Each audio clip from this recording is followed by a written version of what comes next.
Hi hello ನಮಸ್ಕಾರ, ನಿಮಗೆಲ್ಲರಿಗೂ ಸ್ವಾಗತ ಆಶಾ ಅಡುಗೆ ಮನೆಗೆ. ನೀವು ಕೂಡ ಯಾವುದೇ ರೀತಿಯ ಮೈದಾ ಇಲ್ಲದೆ, ಈಸ್ಟ್ ಇಲ್ಲದೆ ಈ ರೀತಿಯಾಗಿ ಇನ್ಸ್ಟೆಂಟಾಗಿ ಡೋನಟ್ಸ್ನ ಮಾಡಬೇಕಂತ ಇದ್ದರೆ ಈ ವಿಡಿಯೋನ ಎಂಡ್ವರೆಗೂ ಸ್ಕಿಪ್ ಮಾಡಿದೆ ನೋಡಿ. ಹಾಗಾದರೆ ನಾನು ಇದನ್ನು ಮಾಡಲಿಕ್ಕೆ 1 ಪ್ಯಾಕೆಟ್ ಬ್ರೆಡ್ನ ಯೂಸ್ ಮಾಡ್ತಾ ಇದ್ದೇನೆ. ಈ ರೀತಿಯಾಗಿ ಬ್ರೆಡ್ ಸ್ಲೈಸಸ್ಗಳನ್ನು ಒಂದೊಂದಾಗಿ ತೆಗೆದುಕೊಂಡು ಈ ರೀತಿಯಾಗಿ ಸೈಡ್ನಿಂದ ನಾವು ಬ್ರೆಡ್ನ ಕಟ್ ಮಾಡಬೇಕಾಗುತ್ತೆ. ಇಲ್ಲಿ ನೋಡಿ, ಈ ರೀತಿಯಾಗಿ ನಾನು ಉಳಿದ ಎಲ್ಲ ಸ್ಲೈಸ್ಗಳನ್ನು ಈ ರೀತಿಯಾಗಿ ಕಟ್ ಮಾಡ್ತಾ ಇದ್ದೇನೆ. ಉಳಿದ ಬ್ರೆಡ್ ಸ್ಲೈಸ್ಗಳನ್ನು ಎಲ್ಲ ಒಂದು ಬೌಲಲ್ಲಿ ತೆಗೆದುಕೊಂಡು ಇದಕ್ಕೆ ಒಂದು 1/2 ಕಪ್ ಆಗುವಷ್ಟು ನಾನು ಹಾಲನ್ನ ಹಾಕ್ತಾ ಇದ್ದೇನೆ.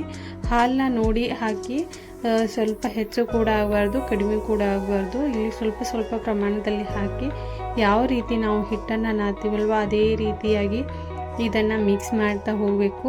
ಇಲ್ಲಿ ನೋಡಿ, ಇಲ್ಲಿ ನನಗೆ ಇನ್ನೂ ಸ್ವಲ್ಪ ಹಾಲು ಕಡಿಮೆ ಅನಿಸಿದ್ರಿಂದ ಇಲ್ಲಿ ಇನ್ನೂ ಸ್ವಲ್ಪ ಹಾಲು ಹಾಕಿ ನಾನು ಇದನ್ನು ಚೆನ್ನಾಗಿ ಮಿಕ್ಸ್ ಮಾಡ್ತಾ ಇದ್ದೇನೆ. ಇದನ್ನು ಚೆನ್ನಾಗಿ ಮಿಕ್ಸ್ ಮಾಡಿದ ನಂತರ ನೋಡಿ, ಯಾವ ರೀತಿ ನಾವು ಹಿಟ್ಟನ್ನು ನಾದ್ತೀವಲ್ವ ಅದೇ ರೀತಿಯಾಗಿ ಇದನ್ನು ನಾದಬೇಕಾಗುತ್ತೆ. ಇದನ್ನು ನೋಡಿ, ಈ ರೀತಿಯಾಗಿ ಚೆನ್ನಾಗಿ ಮಿಕ್ಸ್ ಮಾಡ್ತಾ ಇದ್ದೇನೆ.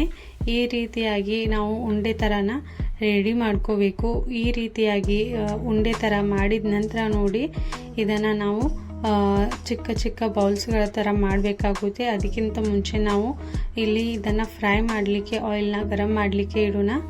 ಆಯಿಲ್ ಗರಂ ಆಗುವವರೆಗೂ ನಾವು ಇಲ್ಲಿ ಡೋನಟ್ಸ್ನ ರೆಡಿ ಮಾಡೋಣ. ಇಲ್ಲಿ ನೋಡಿ, ನಾನು ಸ್ವಲ್ಪ ಪ್ರಮಾಣದಲ್ಲಿ ಈ ಬ್ರೆಡ್ನ ಅಂದರೆ ಈ ಹಿಟ್ಟನ್ನು ತೆಗೆದುಕೊಂಡು ಈ ರೀತಿ ರೌಂಡ್ ಉಳೆ ಥರ ರೆಡಿ ಮಾಡ್ಕೋಬೇಕು.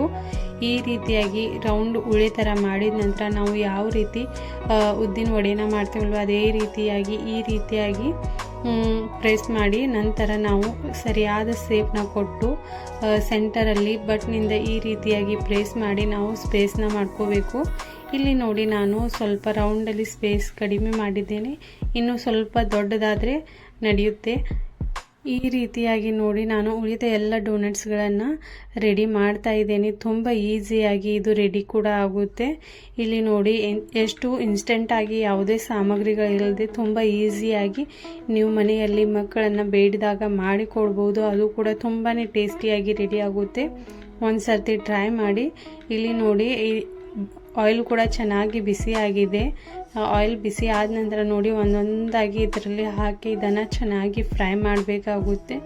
ಇಲ್ಲಿ ಗ್ಯಾಸ್ನ ನಾನು ಮೀಡಿಯಮ್ ಫ್ಲೇಮಲ್ಲಿ ಇಟ್ಟಿದ್ದೇನೆ. ಈ ರೀತಿಯಾಗಿ ಗ್ಯಾಸ್ನ ಮೀಡಿಯಮ್ ಫ್ಲೇಮಲ್ಲಿ ಇಟ್ಟು ಇದನ್ನು ಚೆನ್ನಾಗಿ ಫ್ರೈ ಮಾಡ್ಕೋಬೇಕು. ಈ ಫ್ರೈ ಮಾಡುವಾಗ 2ರಿಂದ 3 ನಿಮಿಷ ಇದನ್ನು ಫ್ರೈ ಮಾಡಲಿಕ್ಕೆ ಸಮಯ ತೆಗೆದುಕೊಳ್ಳುತ್ತೆ. ಗ್ಯಾಸ್ನ ಮೀಡಿಯಮ್ ಫ್ಲೇಮಲ್ಲಿಟ್ಟು ಅದರ ನಂತರ ನೋಡಿ, ನಾನು ಇಲ್ಲಿ ಡಾರ್ಕ್ ಚಾಕ್ಲೇಟ್ನ ಯೂಸ್ ಮಾಡ್ತಾ ಇದ್ದೇನೆ. ನೀವು ಬೇಕಾದರೆ ಇಲ್ಲಿ ಬೇಕ್ರಿಯಲ್ಲಿ ಸಿಗುವಂಥ ಕ್ಯಾಡ್ಬರಿ ಕೂಡ ಯೂಸ್ ಮಾಡ್ಬೋದು. ಅದರ ನಂತರ ನೋಡಿ, ಈ ರೀತಿಯಾಗಿ ಪಾತ್ರೆ ಸೆಟ್ ಆಗೋ ಥರ ತೆಗೆದುಕೊಂಡು ಒಂದು ಬೌಲಲ್ಲಿ ಈ ಡಾರ್ಕ್ ಚಾಕ್ಲೇಟ್ನ ಹಾಕಿ ಆ ಪಾತ್ರೆಯಲ್ಲಿ ನೀರನ್ನು ಬಿಸಿ ಮಾಡಲಿಕ್ಕೆ ಇಡಬೇಕು. ಅದರ ನಂತರ ಆ ಬೌಲಲ್ಲಿ ಡಾರ್ಕ್ ಚಾಕ್ಲೇಟ್ನ ಹಾಕಿ ನಾವು ಈ ರೀತಿಯಾಗಿ ಮಿಕ್ಸ್ ಮಾಡ್ತಾ ಹೋಗಬೇಕು. ಇದು ನೋಡಿ, ಮೇಲೆ ಚೆನ್ನಾಗಿ ಮೆಲ್ಟ್ ಆಗಲಿಕ್ಕೆ ಸ್ಟಾರ್ಟ್ ಆಗುತ್ತೆ. ಆಯಿಲ್ ಅಂದರೆ ಪಾತ್ರೆಯಲ್ಲಿರುವ ನೀರು ಚೆನ್ನಾಗಿ ಬಾಯ್ಲ್ ಆದಾಗೆ ಇದು ಮೆಲ್ಟ್ ಕೂಡ ಆಗಲಿಕ್ಕೆ ಸ್ಟಾರ್ಟ್ ಆಗುತ್ತೆ. ಚೆನ್ನಾಗಿ ಜಲ್ದಿಯಾಗಿ ಮೆಲ್ಟ್ ಆಗ್ತಾ ಇಲ್ಲ ಅಂದರೆ ಸ್ವಲ್ಪ ಹಾಲು ಹಾಕಿ 1ರಿಂದ 2 ಸ್ಪೂನ್ ಆಗುವಷ್ಟು ತುಂಬ ಈಸಿಯಾಗಿ ಮೆಲ್ಟ್ ಆಗುತ್ತೆ. ಅದರ ನಂತರ ನೋಡಿ, ನಾವು ರೆಡಿ ಮಾಡಿಟ್ಟಿರುವಂಥ ಡೋನಟ್ಗಳನ್ನು ಇದರಲ್ಲಿ ಡಿಪ್ ಮಾಡಬೇಕು. ಚಾಕ್ಲೇಟಲ್ಲಿ ಈ ರೀತಿಯಾಗಿ ಡಿಪ್ ಮಾಡ್ತಾ ಇದ್ದೇನೆ. ಈ ರೀತಿಯಾಗಿ ಡಿಪ್ ಮಾಡಿದ ನಂತರ ನೋಡಿ, ಇದರ ಮೇಲೆ ನಾವು ಏನಾದರೂ ಡೆಕೋರೇಟ್ ಮಾಡಬೇಕಂತ ಇದ್ದರೆ ಕಲರ್ ಸ್ಪ್ರಿಂಕ್ಲರ್ಸ್ ಇದ್ದರೂ ಕೂಡ ಹಾಕ್ಬೋದು. ವೈಟ್ ಚಾಕ್ಲೇಟ್ನಿಂದ ಕೂಡ ನೀವು ಡೆಕೋರೇಟ್ ಮಾಡ್ಬೋದು.